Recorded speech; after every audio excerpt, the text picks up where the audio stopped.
উপকূলে আছড়ে পড়া ঢেউয়ে সমুদ্র স্নানে মাতোয়ারা ভ্রমণ পিপাসুরা। কেউ জেট স্কিতে, কেউ বা টিউবে গা ভাসিয়ে করছেন আনন্দ উল্লাস। আর প্রিয় মুহূর্তগুলো ক্যামেরায় বন্দি করছেন অনেকেই।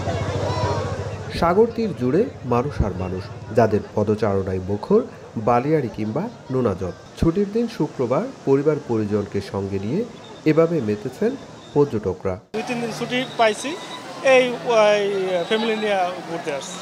আজকে আমার স্কুল বন্ধ, আমরা আজকে কক্সবাজার আসছি। শহরের জীবনটা একটা বন্দি জীবনের মতো। সমুদ্রে আসলে বাচ্চারাও যেমন বিনোদন পায়, সাথে আমরাও পাই। 2টা কিডস আছে, আমার ফ্যামিলি মেম্বাররা এখানে আছে, তাদের সঙ্গে খুব এনজয় করছি। দেখার মতো এবং খুব এনজয় করছি এই বয়সে। ভরা মৌসুমে কাঙ্ক্ষিত পর্যটক নেই জানিয়ে ব্যবসা বাণিজ্য কম বলছেন পর্যটন ব্যবসায়ীরা।